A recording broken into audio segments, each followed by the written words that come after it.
नमस्कार दोस्तों, आज के इस वीडियो में हम लोग क्लास 9th का एक्सरसाइज 2.1 बनाने वाले हैं।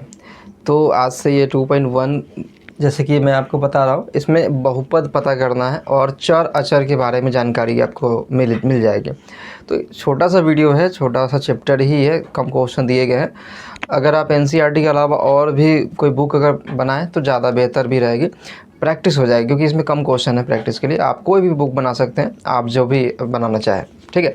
जैसे कि मार्केट में मल्टीपल बुक्स अवेलेबल होते हैं, जैसे कि भारतीय भवन, आलोक एंड स्टूडेंट फ्रेंड्स एंड कोई भी बुक आप प्रेफर कर सकते हैं। आपको जो भी लगे आपके अकॉर्डिंग वो बना सकते हैं, ठीक है। देखिए, अभी सबसे पहले इसमें क्वेश्चन में आपको ये पता होना चाहिए कि चर किसे कहते हैं, अचर किसे कहते हैं, घात क्या होता है, यही सब सारी चीज़ें इसमें देना है। जैसे कि मैं शॉर्ट में थोड़ा सा बता देता हूँ। जैसे कि चर जो होता है, चर किसे कहेंगे, जैसे कि हमारे पास एक्स वाई जेड इस प्रकार से कोई भी अगर इस अल्फ़ाबेट दिया गया है, ABCD कुछ भी अल्फ़ाबेट में कोई भी दिया गया तो उसको हम क्या कहेंगे, उसको कहेंगे चर। क्या कहेंगे? चर कहेंगे। अगर इसी में कहा जाए कि बहुपद कैसे, ये बहुपद है या नहीं पता कीजिए, तो सिंपल सी बात, ये चर जो भी दिया गया है, ये चर जो दिया गया है, पहला कंडीशन है कि ये क्या होगा कि रूट में नहीं होना चाहिए। चर क्या है? रूट में नहीं होना चाहिए। आसान से भाषा में अगर हम समझे तो चर का घात क्या होगा? चर का घात पूर्ण संख्या होना चाहिए। पूर्ण संख्या के अलावा कोई भी होगा वो बहुपद नहीं कहलाएगा। वो क्या होगा? बहुपद नहीं कहलाएगा। जैसे कि अगर मान लिए अगर किसी चर का पावर 0 है तो चलेगा, ये बहुपद है, कोई दिक्कत नहीं है। 0 घात का बहुपद है। घात किसे कहेंगे? इसको कहते हैं, जो पावर में है ना, उसको कहते हैं घात। उसको क्या कहते हैं? घात कहते हैं। समझ में आ गया? उसको कहते हैं घात। अगर यही x के पावर 1 है, x के पावर 2 है, चलेगा, कोई दिक्कत नहीं। लेकिन यहीं पर अगर आ जाता है ना, x के पावर -1, ऋणात्मक हो गया, धनात्मक नहीं है, तो ये बहुपद नहीं कहलाएगा। आ गया पावर में 1/2, बटा में आ गया, तो क्या ये बहुपद है? नहीं बहुपद है ना, बहुपद नहीं कहलाएगा। समझ में आ गया? क्योंकि अगर यहाँ पावर बटा में दिया गया, मतलब ये तो फिक्स है कि ये कहीं ना कहीं रूट में होगा। समझ में आ गया होगा कि साधारण सी बात हमें ये समझनी है कि चर का घात ना ही तो ऋणात्मक होना चाहिए, ना ही तो भिन्नात्मक होना चाहिए। ऋणात्मक मतलब कि नहीं तो माइनस में होना चाहिए चर का मान, मतलब घात जो है, पावर जो है, जैसे कि x के पावर 10 है, तो जैसे कि x पावर 0 1 2 है, लेकिन पावर में नहीं तो माइनस होना चाहिए, नहीं ऋणात्मक, नहीं भिन्नात्मक। ये हो गया माइनस में तो ऋणात्मक हो गया, और ये पावर, ये बटा में है तो भिन्नात्मक। तो बस ये दो कंडीशन आप याद रखिए कि नहीं तो ऋणात्मक होनी चाहिए, नहीं भिन्नात्मक होनी चाहिए। सिर्फ और सिर्फ ये 0 1 2 एक पूर्ण संख्या होनी चाहिए, ठीक है। 0 1 2 3 4 गिनती की सभी संख्या क्या होगा तो वो क्या हो जाएगा, तो वो कहलाएगा क्या, हमारा जो परफेक्ट हो जाएगा, ठीक है।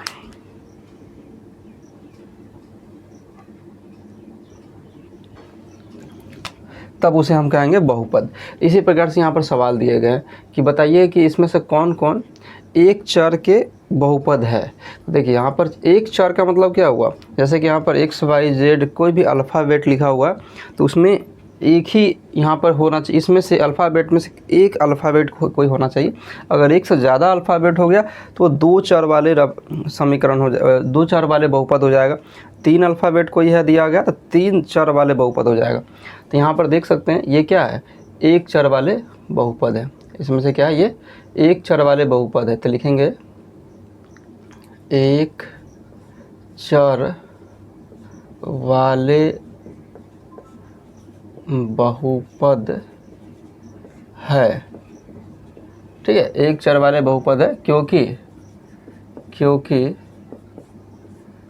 घात, चर का घात, ऐसे लिखते हैं, चर का घात पावर यहाँ पर देख सकते हैं, सबसे बड़ी पावर को भी हम देख सकते हैं जो 2 लिखा गया है। तो चर का घात क्या है? पूर्ण संख्या है, पूर्ण संख्या है, ठीक है, पूर्ण संख्या है। तो ये क्या हो जाएगा, ये बहुपद है, वो भी कितना, एक चर वाले। इसमें देखिए ये है क्या, तो लिखेंगे हाँ, तो यहाँ पर डॉट डॉट मैं दे देता हूँ, आप पूरा भी लिखेंगे। एक चर वाले बहुपद है क्योंकि चर का घात क्या है? पूर्ण संख्या है। ये देखिए नंबर, रूट में क्या है, नंबर है, तो चलेगा, लेकिन इसी जगह अगर चर होता रूट में तो नहीं चलता, वो बहुपद नहीं कहलाता। सेम कंडीशन यहाँ पर देखने को आपका मिल रहा है, चर क्या है, रूट में है। तो जब भी अगर रूट में रहता है, जैसे कि चर है रूट में, तो क्या होगा, रूट जैसे ही हटाएंगे तो ये पावर 1/2 हो जाएगा, क्योंकि रूट जब भी लगा रहता है तो 1/2 यहाँ रहता है, ठीक है ना। यहाँ पर 2 होता है, रूट हटता है तो 1/2 बन जाता है वो, ठीक है। तो ये बात है। तो हम क्या बताए थे कि चर का घात भिन्नात्मक नहीं होना चाहिए, तो कहेंगे यह बहुपद नहीं है, बहुपद नहीं है, क्योंकि चर का घात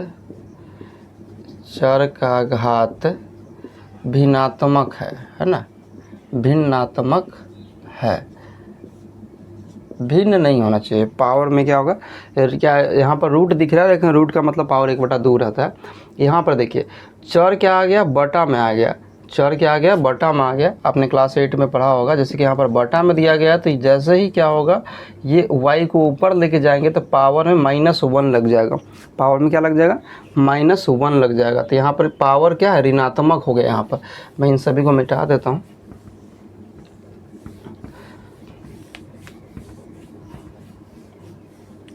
अब क्या होगा, यहाँ यह बहुपद नहीं है, क्योंकि चर का घात ऋणात्मक है, माइनस में है ना। कैसे माइनस में, मैं आपको बता दिया हूँ। अब यहाँ पर देखिए, ये x y t अलग अलग चर है यहाँ पर, तो ये क्या है, एक चर वाला ये बहुपद है क्या, तो कहेंगे नहीं, यह बहुपद तो है लेकिन एक चर वाला नहीं है, एक चर वाला बहुपद नहीं है, क्योंकि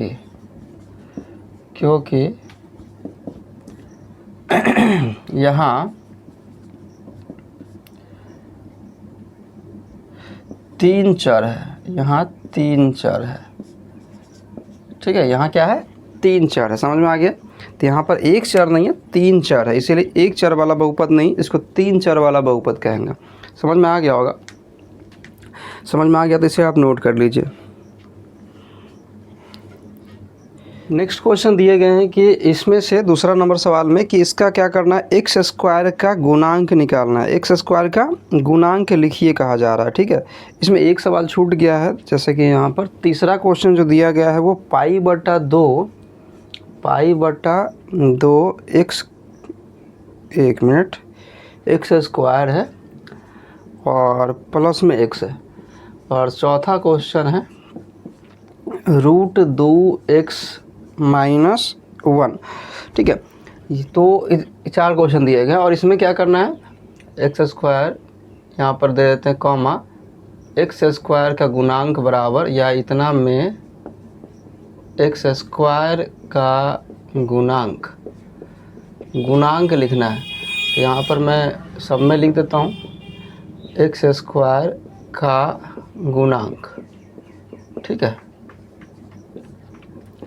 में एक्स स्क्वायर का गुणांक, ठीक है, में एक्स स्क्वायर का गुणांक। अब तो समझिए गुणांक किसे कहते हैं, सीधी सी बात है, चर जो दिया गया है, चर कोई भी अल्फ़ाबेट जैसे कि एक्स वाई मान लिए, एक्स मान लिए, एक्स के साथ गुना में, उससे पहले है ना, एक्स के साथ जो भी नंबर लगा होगा गुना में उसी को कहते हैं गुणांक। जैसे कि सबसे बड़ा घात हम देखेंगे, एक्स यहाँ पर चर है, चर में यहाँ पर 2 है, यहाँ पर पावर 1 होगा, तो सबसे बड़ा पावर 2 है। 2 के साथ गुना में क्या लगा हुआ है, कुछ नहीं दिख रहा है, तो वहाँ पर सिर्फ 1 होगा, कुछ नहीं रहता है तो 1 रहता है।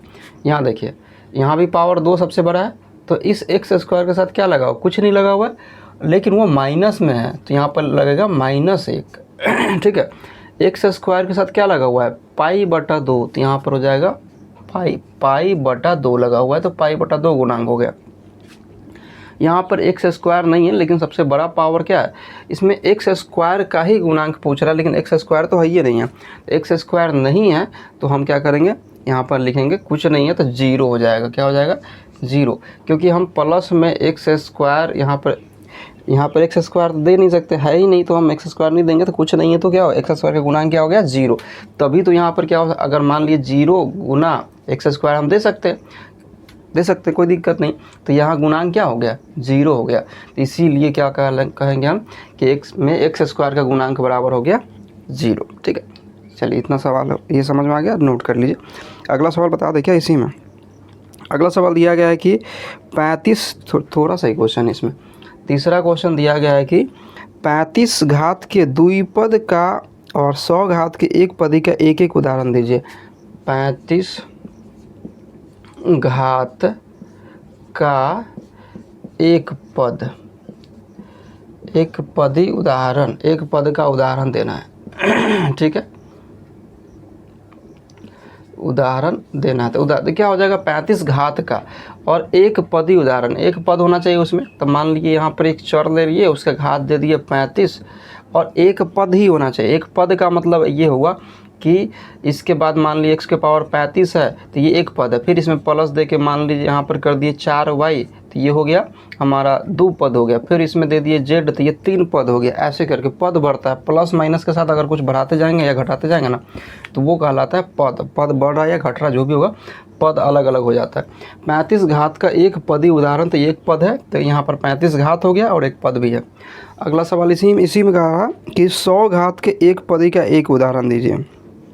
अच्छा, 35 घात का द्विपद है ना, तो द्विपद है तो यहाँ पर एक और दे देंगे, x के पावर कुछ भी दे दीजिए 10, कुछ भी दे दीजिए, कोई दिक्कत नहीं है। सबसे बड़ा पावर 35 होना चाहिए, बाकी जो पावर देना है वो छोटा होगा इससे। 100 घात का कह रहा है, 100 घात का एक पदी उदाहरण, नहीं यहाँ पर द्विपदी था ना, ये था द्विपदी उदाहरण। ठीक है, 100 घात का एक पदी उदाहरण देना है। अब तो क्या हो जाएगा, सिंपल से बात, x के पावर कर दिए 100। गुणांक में चाहे तो हम कुछ भी लगा सकते हैं, कोई दिक्कत की बात नहीं है। हो सकता है कि आपकी किताब में आंसर अलग अलग हो सकता है, क्योंकि गुणांक में हम कुछ भी लगा सकते हैं, गुणांक में हम कुछ भी लगा सकते हैं। चलिए चौथा सवाल देखें। चौथा सवाल दिया गया, निम्नलिखित बहुपदों में प्रत्येक बहुपद की घात लिखिए। घात लिखना, 1 नंबर सवाल दिया गया है 5x cube plus 4x square plus 7x। दूसरा सवाल लिखिए, लिखें सभी क्वेश्चंस को। चौथा है 4 माइनस वाई स्क्वायर। तीसरा क्वेश्चन दिया गया है 5t माइनस रूट 7। चौथा क्वेश्चन दिया गया है 3। चौथा क्वेश्चन दिया गया 3। अब देखिए इसमें क्या कहा जा रहा है, इसमें 4 क्वेश्चन में दिया गया है कि प्रत्येक बहुपद की घात लिखिए। इसमें घात कितना है, में घात लिखते हैं, में घात बराबर कितना हो जाएगा, घात मतलब सबसे बड़ा पावर। इस बहुपद में सबसे बड़ा पावर, तो x के पावर यहाँ 1 है, x के पावर यहाँ 2 है, x के पावर 3 है, 1 2 3, तो सबसे बड़ा क्या हो जाएगा 3, तो वही हो गया 3। इतना में घात बराबर इसका, इस यहाँ क्या है, चर है ही नहीं, यहाँ चर है, तो चर के पावर कितना है 2, पावर में जो रहेगा सबसे बड़ा वही होगा 2। यहाँ देखिए ये चर है, इसमें चर नहीं है, तो चर के पावर यहाँ t है, तो t के पावर कुछ भी नहीं है, तो कुछ भी नहीं रहता है तो 1 रहता है। में घात कितना हो जाएगा 1 हो जाएगा। ठीक है, 1। इतना में घात बराबर, अब इसमें देखिए घात है, इसमें चर ही नहीं है तो घात कहाँ से आएगा, चर है ही नहीं तो घात क्या हो जाएगा, कुछ नहीं है तो 0। अब कहेंगे कि अब 0 कैसे दे दी, यहाँ पर तो चर ही नहीं दिख रहा है। देखिए मैंने आपको बताया था कुछ नहीं रहेगा तो यहाँ चर के पावर हम क्या करेंगे, x के पावर 0 दे सकते हैं, क्योंकि आप 8वां क्लास में आपने पढ़ा होगा कि पावर 0 का मतलब क्या होता है, 1 होता है। पावर 0 का मतलब 1, तो 3 एकम 3 हम लिख सकते हैं ना, तो ये हो गया 3 ही रहेगा, तो इसीलिए x के पावर हम 0 दे सकते हैं, तो पावर क्या हो गया 0 हो गया। चलिए ऐसे भी कुछ नहीं है तो 0 ही कहेंगे। इस प्रकार चौथा बन गया। 5वां क्वेश्चन देख लेते हैं। बताइए कि निम्नलिखित बहुपद में कौन कौन बहुपद रैखिक है, कौन कौन द्विघाती और कौन कौन त्रिघाती है। कौन कौन त्रिघाती, तो मैं यहाँ पर लिख लेता हूँ 5 का 1। 5 का 1 कितना, x square plus x, x square plus x. दूसरा क्वेश्चन दिया गया है x minus x q, x minus x q. तीसरा है y plus y square, y plus y square plus 4। चौथा क्वेश्चन दिया गया है 3t नहीं 1 प्लस एक्स, 1 प्लस एक्स। 5वां सवाल है 3t। छठा क्वेश्चन है आर स्क्वायर है क्या, आर स्क्वायर, ठीक है आर स्क्वायर। चलिए आखिरी सवाल यही है और आसान भी है, कुछ भी इसमें हार्ड नहीं देखने को मिलेगा आपको। चलिए देखिए क्या करेंगे, ये क्या है, कौन सा एक यहाँ पर रैखिक है ना, एक यहाँ पर एक द्विघाती या त्रिघाती बताना। जैसे कि पावर 1 रहता है तो उसको रैखिक कहते हैं, पावर 2 रहता है तो द्विघाती, 3 रहेगा तो त्रिघाती कहेंगे, ठीक है। एक घाती नहीं लिख देने, हाँ कुछ अगर पावर नहीं है, पावर 1 है दिख रहा है तो ये नहीं कि वहाँ पर लिख देंगे एक घाती, एक घाती नहीं, रैखिक कहलाता है। तो यहाँ सबसे बड़ा पावर कितना है, 2 है, तो ये क्या हो जाएगा द्विघाती। क्या कहेंगे, द्विघाती। इस पर सबसे बड़ा पावर कितना है, 3 है, तो लिखेंगे त्रिघाती, त्रिघाती। इसमें सबसे बड़ा पावर कितना है, 2 है, तो लिखेंगे द्विघाती, द्विघाती। इसमें 4 का पावर कितना है, कुछ नहीं है तो 1 रहेगा, कुछ नहीं तो 1 रहेगा, तो यहाँ पर x का पावर 1 है तो रैखिक कहेंगे इसको, रैखिक, ठीक है। अगला सवाल, इसमें इसका पावर भी कुछ नहीं है तो 1 होगा तो लिखेंगे रैखिक। 4 है ना, 4 है लेकिन पावर कुछ नहीं दिख रहा है तो 1 होगा तो रैखिक। यहाँ पावर 2 है तो द्विघाती, पावर 2 है तो द्विघाती, ठीक है। समझ में आ गया होगा। इतने ही क्वेश्चन थे इस चैप्टर में आपके, तो आई होप आपको ये समझ में आ गए होंगे। ये सारे सवाल 5 ही क्वेश्चन थे। तो अगर आपके पास कोई और बुक अवेलेबल है तो आप बिल्कुल वहाँ से भी आप प्रैक्टिस कर सकते हैं। बाकी चैप्टर ख़त्म होने के बाद मैं मल्टीपल क्वेश्चन आपको बिल्कुल प्रोवाइड कराऊंगा। जैसे अभी 1 नंबर चैप्टर ख़त्म हुआ है तो आप लोगों को मैंने क्वेश्चन प्रोवाइड करवा दिया है। 50 क्वेश्चन पूरे मैंने आपको दिए हैं, है ना, पूरे 50 क्वेश्चन आपको प्रोवाइड कराएं। टेस्ट ज़रूर दीजिएगा ताकि आपको एक अनुमान लगे कि आपको कितना नंबर आ रहा है इस टेस्ट में, कितना समझ में आया है आपको प्रीवियस चैप्टर। ये चैप्टर भी जैसे ही ख़त्म होगा आपको मैं एक टेस्ट प्रोवाइड करा दूंगा, तो बिल्कुल आप टेस्ट ज़रूर दीजिएगा, ठीक है। तो आई होप आपको ये समझ आया होगा। तो बिल्कुल अभी इसका नोट्स भी आपको एप्लीकेशन पे मिल जाएगा और टेस्ट भी आपको एप्लीकेशन पे ही मिल जाएगा, ठीक है। टेस्ट वाले ऑप्शन में जाएंगे तो वहाँ मिल जाएगा। बाकी आप जैसे कि 9th है तो 9th वाले सेक्शन में ही टेस्ट का एक ऑप्शन होगा, टेस्ट में सारे टेस्ट उसी में रहेंगे, आप वहाँ से भी टेस्ट दे सकते हैं। चलिए ठीक है, अभी 99 का ही कोर्स चल रहा है, ठीक है। अभी प्राइस नहीं बढ़ा है, कभी भी बढ़ सकता है, तो बिल्कुल अपने फ्रेंड्स को शेयर कीजिए ताकि वो भी इस ऑफ़र का फ़ायदा उठा सके। बाद में प्राइस बढ़ जाएगी तो फिर मुश्किल हो जाएगा परचेज़ करना, तो बिल्कुल आप शेयर कीजिए और उन तक ये पहुँचाइए। तो हम मिलते हैं आपसे नेक्स्ट वीडियो में। Thank you.